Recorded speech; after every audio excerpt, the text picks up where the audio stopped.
Now, coverage you can count on. This is WTVM Newsleader 9. You're looking at live pictures now from Jackson, Georgia, where the clock is ticking down to 7 o'clock when a Georgia death row inmate will be put to death. With an hour to go, find out what's happening now inside the prison walls. But outside the prison walls, protesters are putting in their last-minute efforts to spare a man's life. Meanwhile, the family of the slain police officer is waiting for justice decades after the crime. Hear what they have to say today. Thank you for joining us tonight. I'm Jason Dennis. And I'm Barbara Goche. First on Newsleader 9 at 6.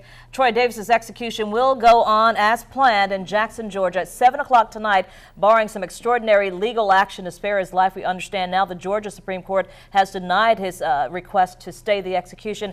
And assuming nothing stays the execution, then this 2-decade-long story will come to an end. Mark McPhail was 27 years old at the time of his death and a native of Columbus. Troy Davis will be 42 years old at the time of his death. He's a native of Savannah. Their lives came crashing together 22 years ago, and the end of this nightmare for both families will come shortly.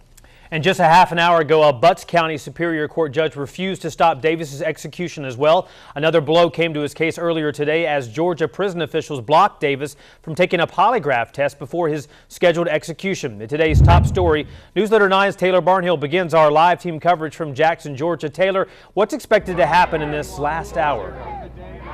Well, in this last hour, it would take a miracle. The supporters of Troy Davis say that in 2008, that miracle came and he was actually granted that stay of execution. You can hear behind me the supporters are getting louder. You had mentioned the Georgia Supreme Court did deny that stay of execution. That is just one of a series of efforts that Troy Davis and his attorneys have been making since 1991 when he was convicted to get this death penalty sentence overturned. Now, earlier this week, he filed for clemency through the Board of Pardon and Paroles. That motion was denied. And then earlier today, like you mentioned, he requested a polygraph test, but the officers here at the Department of Corrections did not allow his attorneys in to actually submit that polygraph test for Troy Davis. Now, Troy Davis has been on a schedule all day leading up to his execution at 7 o'clock. From 9 o'clock this morning until 3, he was granted visitation with family and friends. Then at 3 o'clock, he underwent a routine physical. At 4 o'clock, he was given his last meal. Troy Davis didn't request anything special to eat for his last meal. He said he would have what the other inmates were having, which included a cheeseburger, baked beans, and coleslaw. And then at 5 o'clock, they recorded his final statement, and at 6, he had the option of getting a sedative before he was given that lethal injection. Now, you can hear the supporters behind me. I want you to take a look at them. They've been chanting, and Newsleader 9's Lorianne Sills has actually been talking to those Troy Davis supporters today. Right, Taylor. As you can see, their signs say things like, "Don't let the blood be on your hands, life is sacred, and stop the execution." They have been here all day long since about noon protesting the execution of Troy Davis. Many of them are Troy Davis supporters, but some are just anti-death penalty. I can tell you that they've been chanting, singing, and praying all day long. Reverend Al Sharpton has been here leading prayers. He says today is outrageous. So we're here for two reasons. One, praying for another miracle because it happened in 2008.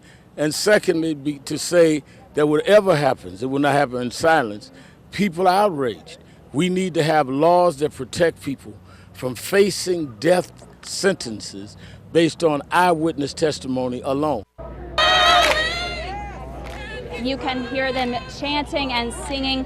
There are hundreds of supporters here behind me and hundreds of supporters across the street of the death penalty.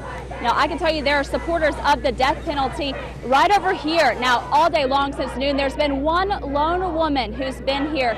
And now there are at least 10 to 20 people supporting the death penalty and supporting the McPhail family.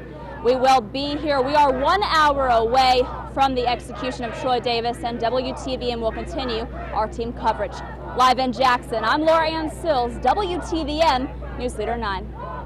Lorianne, thank you. And it's not just in Georgia where people are gathering to protest against Troy Davis's execution. A number of people lined up along a White House gate in Washington, D.C. today, protesting for clemency. They held signs saying, "Free Troy Davis," and were yelling for justice and peace. While hundreds try to save Troy Davis, many are supporting tonight's execution, including the family of Saline police officer Mark McPhail. The 27-year-old was working in Savannah at the time of his death back in 1989. McPhail was from Columbus, where he served 6 years in the Army, including time as a ranger on Fort Benning. He was married with 2 children, a 2-year-old girl and an infant son. He was working off-duty as a security officer when he was fatally shot. And family, friends, and local law enforcement gathered at Mark McPhail's mother's home in Columbus this afternoon. Mark's brother and 2 sisters left from Columbus around 2:30 today, heading to the prison. Mark's older sister, Anna Lee Reeves, says they've been waiting for this day for a long time now. We're not out for blood, we're just out for justice. And it's not like we're going to come out of the building, you know, jumping up and down and high-fiving each other. That's not what it's all about. But we do want justice. We feel that justice is going to finally be served, and that's why we're going. McPhail's mother, Annalise, will not be at the execution. Instead, she will wait at her home for word of Davis's death from family members. Newsleader 9 will be there with Mrs. McPhail tonight, and we'll hear from her tonight at 11. Well, during an interview 3 years ago, Troy Davis said his faith in God, along with his family, has helped him cope with everything surrounding his execution. When you are a very strong-spirited person and you're mentally strong, certain things that you go through don't seem to affect you as severe as others, but I would still have a lot of fear of what might happen. My family always made sure that they were there for me. They always made sure that they came to visit